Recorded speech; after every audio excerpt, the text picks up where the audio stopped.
Hello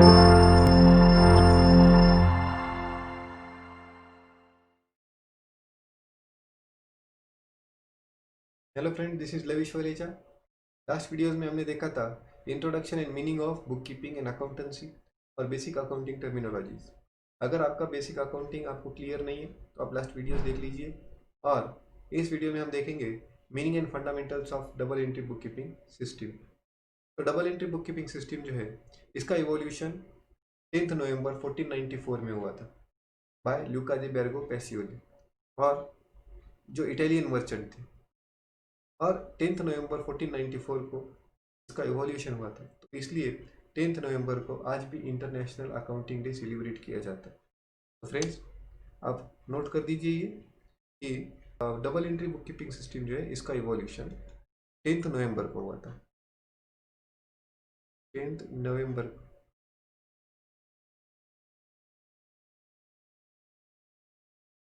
1494 में bye Luca दे बेर्गो Pacioli.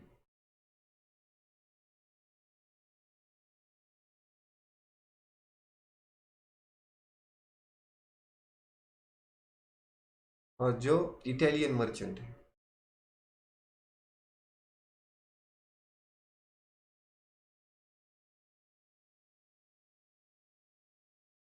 और 10th नवंबर को इंटरनेशनल अकाउंटिंग डे सेलिब्रेट किया जाता है।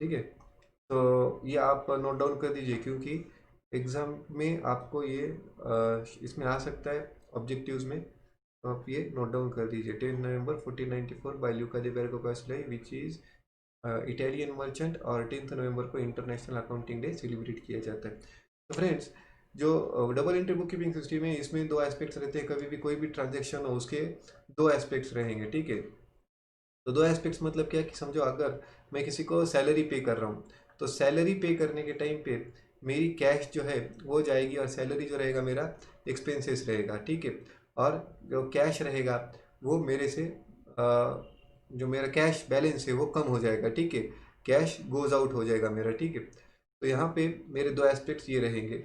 और अगर समझो मुझे कोई कैश दे रहा है, अगर मुझे कोई सैलरी दे रहा है या फिर कोई रेंट दे रहा है, तो रेंट मेरे लिए रहेगा इनकम। ठीक है, रेंट मेरे लिए रहेगा इनकम, और मेरे पास कैश भी आएगी, तो ये मेरी कैश कम्स इन। ठीक है, मेरा कैश बैलेंस बढ़ेगा। तो ये मेरे दो एस्पेक्ट्स रहेंगे।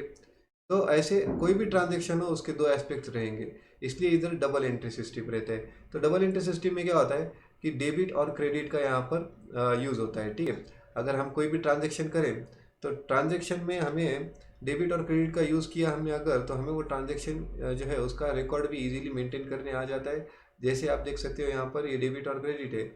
अगर मैं यहाँ पर एक्सपेंसेस जो है, मैं अगर समझो डेबिट में यहाँ पे इसे रिकॉर्ड कर रहा हूँ, और इनकम्स जो है यहाँ पर क्रेडिट में रिकॉर्ड कर रहा हूँ, तो ये मुझे क्या होगा कि ये ईजी हो जाएगा कि मैं जो भी कैलकुलेशन करूँ, तो उसका प्रॉफिट और लॉस निकालने में मुझे ईजी हो जाएगा। ठीक है, और अगर मैं एक के नीचे एक सब ट्रांजेक्शन्स करता जाऊँगा, और उसका मुझे कोई भी प्रॉफिट और लॉस का एग्जैक्ट एक्यूरेट कैलकुलेशन नहीं मिलेगा। ठीक है, तो डबल एंट्री सिस्टम इतना इंपॉर्टेंट है। तो डबल एंट्री सिस्टम में जो डेबिट साइड रहता है उसे डीआर कहते हैं। ठीक है, डीआर इसका शॉर्ट फॉर्म है। डीआर यानी डेबिट रिकॉर्ड इसे कहते हैं, और सीआर मतलब क्रेडिट रिकॉर्ड। फ्रेंड्स, हम देखेंगे अकाउंटिंग इंफॉर्मेशन रिकॉर्ड करने के जो मेथड्स है वो कौन कौन से। ठीक है, तो अकाउंटिंग इंफॉर्मेशन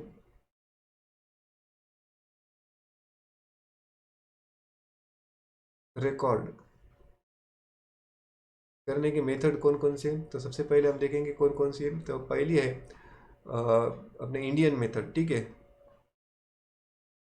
इंडियन सिस्टम। और नेक्स्ट है इंग्लिश सिस्टम।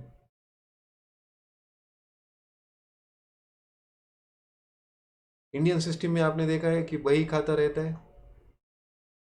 बही खाता आपने रजिस्टर देखा होगा किसी बिजनेस में। बही खाता रहता है, एक रजिस्टर रहता है रेड कलर का, उसमें पूरे बिजनेस के ट्रांजेक्शन्स रिकॉर्ड किए जाते हैं। ठीक है, या फिर उसमें जो भी आपका बिजनेस का आपके इंपॉर्टेंट ट्रांजेक्शन्स आप उसमें रिकॉर्ड करते हो। लेकिन इंग्लिश सिस्टम में क्या रहता है, जो भी डेबिट और क्रेडिट रिकॉर्ड वो इंग्लिश सिस्टम में आता है, ठीक है। तो डबल एंट्री सिस्टम जो है वो इंग्लिश सिस्टम है। अब इसमें दो टाइप्स आते हैं, सिंगल एंट्री सिस्टम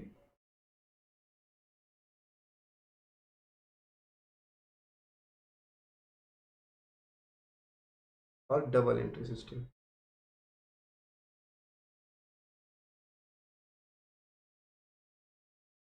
तो सिंगल एंट्री सिस्टम जो है ये इतना एक्यूरेट आपको इन्फॉर्मेशन नहीं देता है, और ये बहुत ही छोटे जो बिजनेसमैन रहते हैं वो यूज़ करते हैं। लेकिन ये आज के ज़माने में बड़े बिजनेसेस में या रेगुलर बिजनेस में कोई भी सिंगल एंट्री सिस्टम को यूज़ नहीं करता है। तो डबल एंट्री सिस्टम जो ये मॉडर्न मेथड है, तो ये ही सब यूज़ करते हैं। और यहाँ पर डबल एंट्री सिस्टम में एक्यूरेसी भी ज़्यादा है और ट्रांजेक्शन भी अनलिमिटेड हम कर सकते हैं। लेकिन सिंगल एंट्री सिस्टम में हम जो भी ट्रांजेक्शन करते हैं वो लिमिटेड रहते हैं, ठीक है।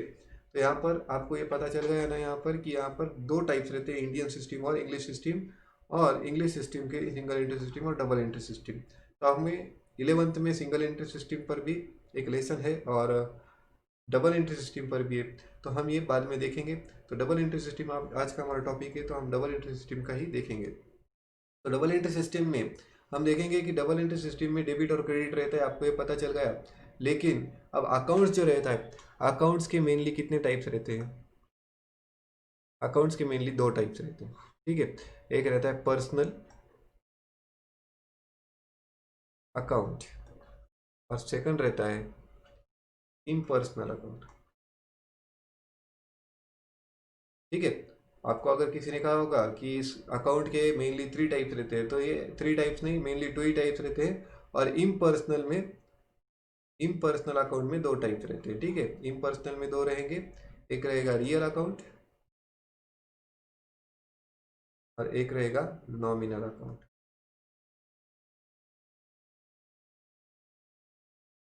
तो यहाँ पर आप एक बात समझने जैसी ये है कि पर्सनल में जो भी पर्सन्स का नाम रहेगा, इसमें क्या क्या आएगा देखिए, नेम्स ऑफ पर्सन,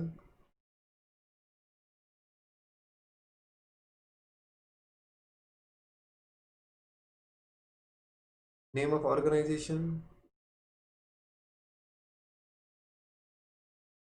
और थर्ड रहेगा कि जो भी हमारे बिजनेस में आउटस्टैंडिंग या प्रीपेड ऐसे ट्रांजेक्शन्स रहते हैं, ये पर्सनल में आते हैं, ठीक है। और रियल में एसेट्स आते हैं, जैसे टेंजिबल एसेट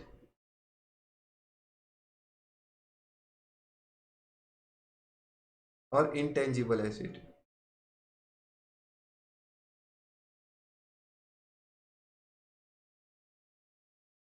ठीक है।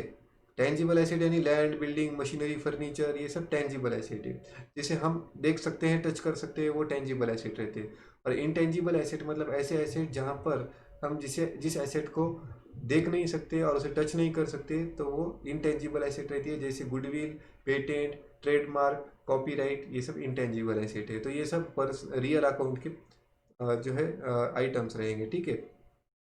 नॉमिनल अकाउंट में हम देखेंगे जो भी हमारे एक्सपेंसेस रहेंगे, हम नॉमिनल में लिखेंगे, और जो भी हमारी इनकम रहेगी वो भी हम नॉमिनल में ही रिकॉर्ड करेंगे, ठीक है।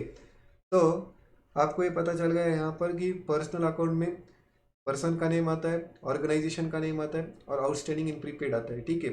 तो हम वन बाय वन देखेंगे कि कैसे रहता है।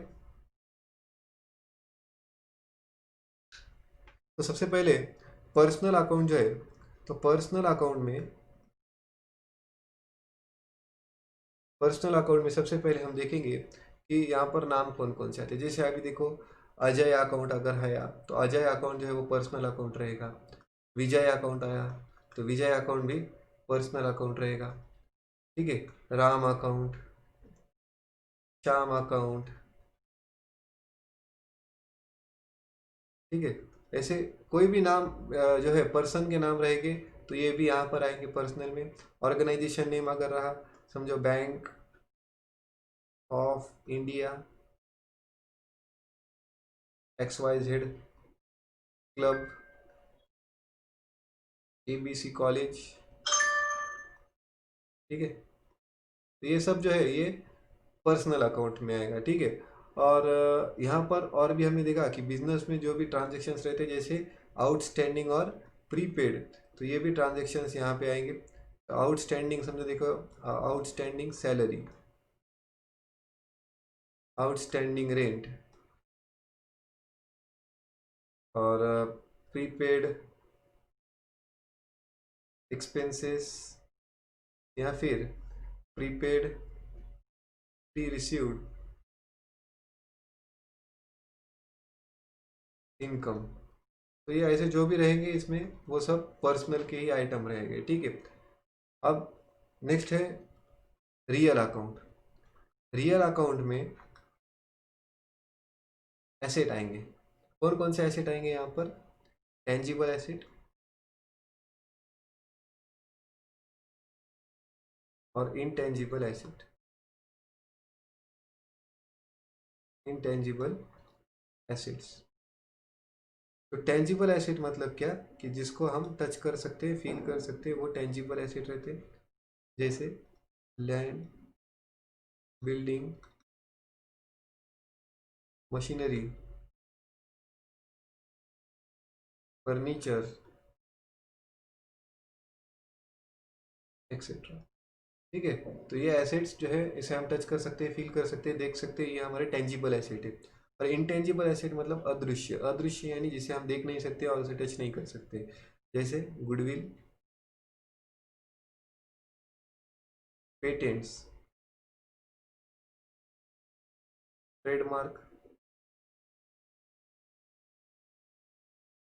और कॉपीराइट्स, ऐसे एक्सेट्रा।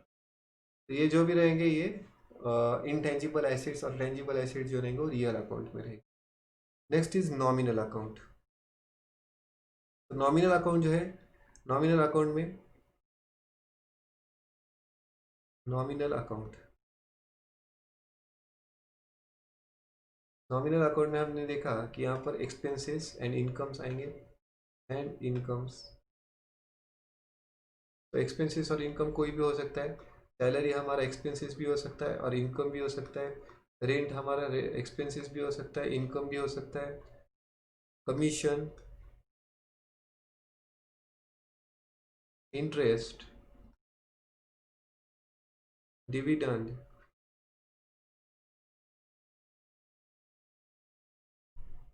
डिविडेंड जो शेयर्स के ऊपर मिलता है, एक्सेट्रा। तो ये सब ट्रांजेक्शन्स हम नॉमिनल अकाउंट में रिकॉर्ड करेंगे, ठीक है। जो भी एक्सपेंसेस और जो भी इनकम रहेंगे वो हम यहाँ पर रिकॉर्ड करेंगे। तो आज के लिए बस इतना ही। Thank you.